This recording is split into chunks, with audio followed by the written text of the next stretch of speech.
Hello दोस्तों, कैसे हैं। स्वागत है आपको अपने चैनल स्टडी मोटिवेशन अभी पर। तो आप लोग के लिए हम लाए हैं रेल प्रोजेक्ट का जो क्वेश्चन आने वाला है आंसर की को लेकर। तो ये आपका सिर्फ और सिर्फ जनरल स्कूल के लिए होने वाला है। जो रेल प्रोजेक्ट पर मंथली होता है एग्ज़ाम, तो उसका आंसर की को लेकर लागे हैं आपका विज्ञान का जो 7 जनवरी को है।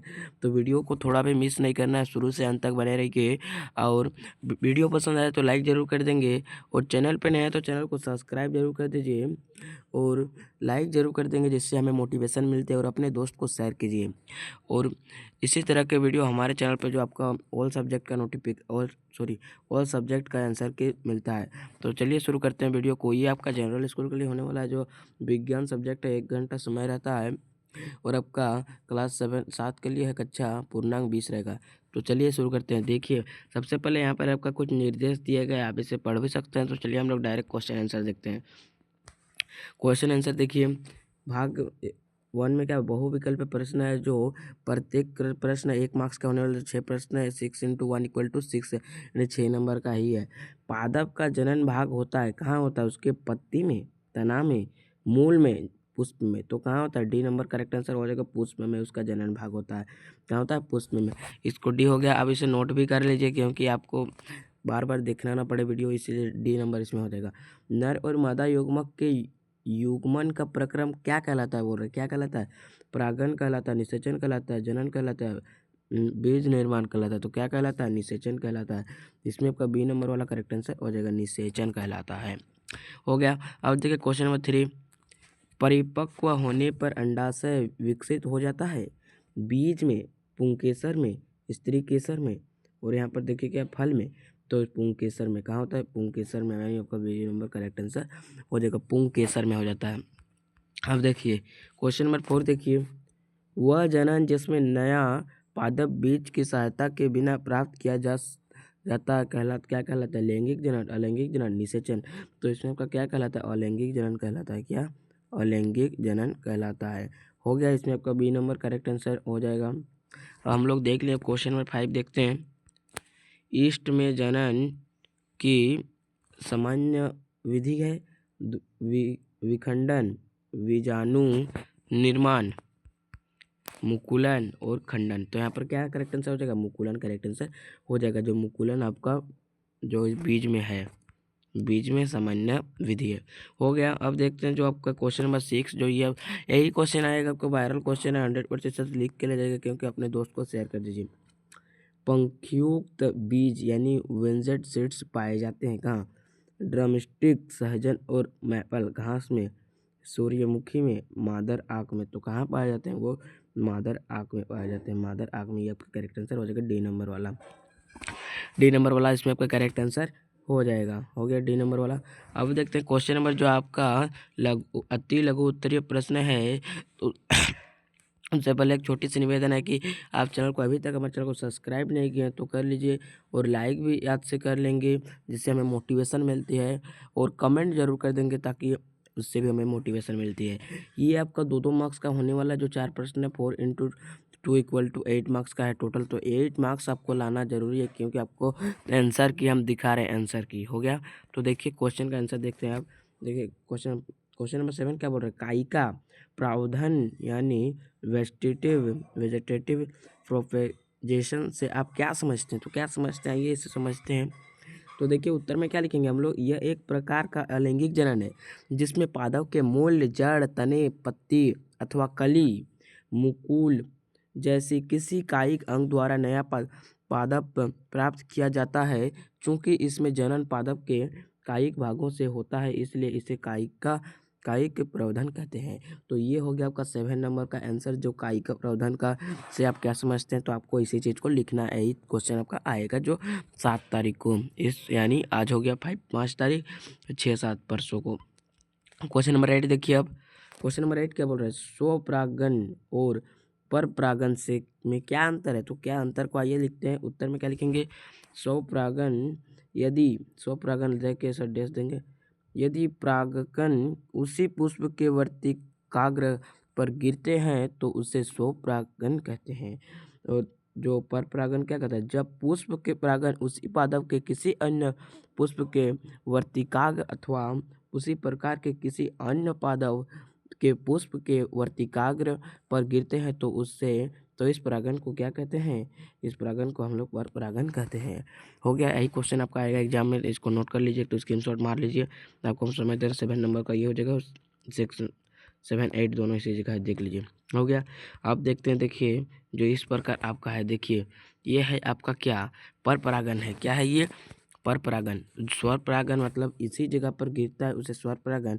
और जो किसी पेड़, किसी मधुमक्खी, किसी पक्षी, हवा आदि के चीज से अगर मतलब ई होकर दूसरे स्त्री के सर पे चला जाएगा, पुरुष से स्त्री तक चला जाएगा, उसे क्या कहते हैं?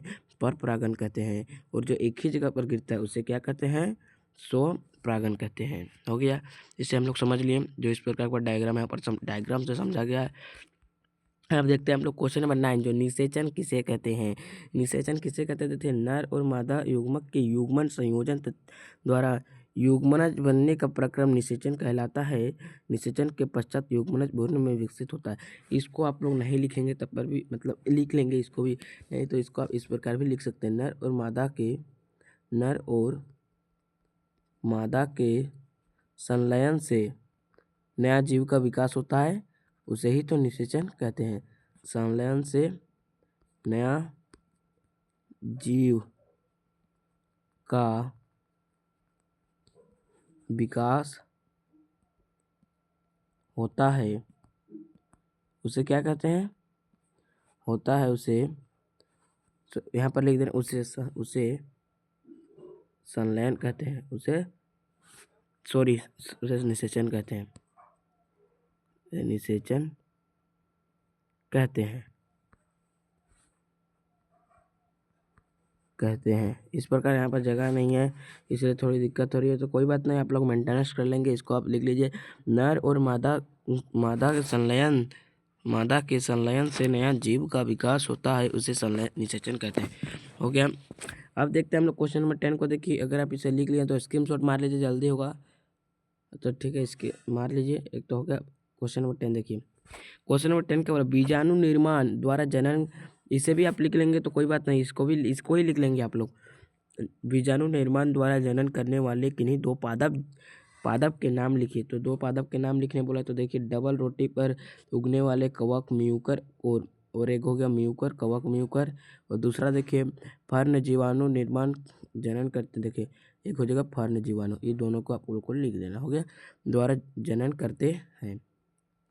अब देखेंगे हम लोग क्वेश्चन नंबर 11। देखिए जो आपका लघु उत्तरीय प्रश्न है, इसको बोलते हैं 2 क्वेश्चन है आपका। एक क्वेश्चन 3 मार्क्स का होने वाला है, यानी 6 मार्क्स का है यहाँ पर ही आपका। इसी 2 क्वेश्चन को अगर आप लोग बना लिए तो आपका 6 मार्क्स आएगा।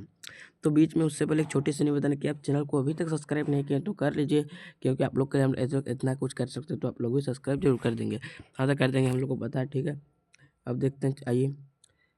पुष्प के जनन अंग का वर्णन करें, बोल रहे पुष्प के जनन अंग का वर्णन करें, नर और मादा भाग के नाम लिखें। तो पुष्प पादप के जनन अंग होते हैं, इसको उत्तर में लिखें। पुष्प पादप के जनन अंग होते हैं, इसके मुख्य रूप से 2 भाग होते हैं। 2 भाग होते हैं, क्या? पुंकेसर और स्त्री केसर।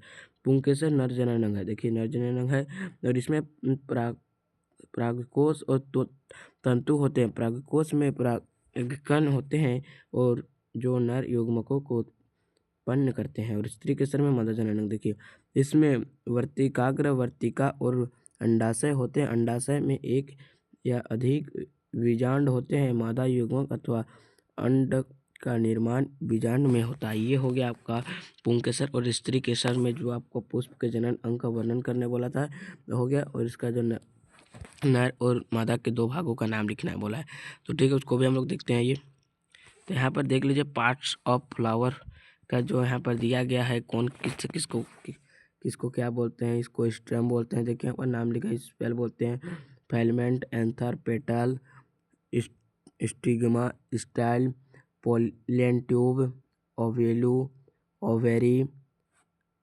रिस्पेक्टली। तो इसे देख लीजिए, इससे आप लोग जो भी आपको लिखना नहीं, हो गया, यही चीज़ आपका है। अब देखते हैं हम लोग, देखिए फिर यहाँ पर उसी की चीज़ को हो गया मिसप्रिंटिंग, कोई बात नहीं, क्योंकि आपको लिए आंसर लेकर लाते हैं तो क्वेश्चन के साथ आंसर भी देते हैं, इसलिए टाइमिंग ज़्यादा हो जाता है। तो देखिए लास्ट क्वेश्चन है, बीजों के परागकण प्रकीकरण यानी कि विभिन्न विभिन्न विधियों का उदाहरण सहित वर्णन कीजिए बोल रहा है। उदाहरण सहित वर्णन करना है तो देखिए उत्तर में क्या लिखेंगे।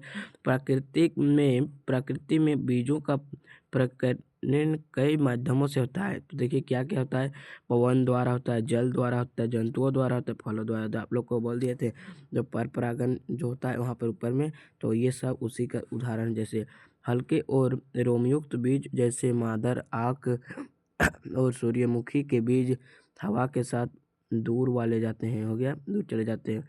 नारियल जैसे फल जिनका बाह्य आवरण तंतुमय होता है, जल में तैरते हुए एक स्थान से दूसरे स्थान पहुंचते हैं।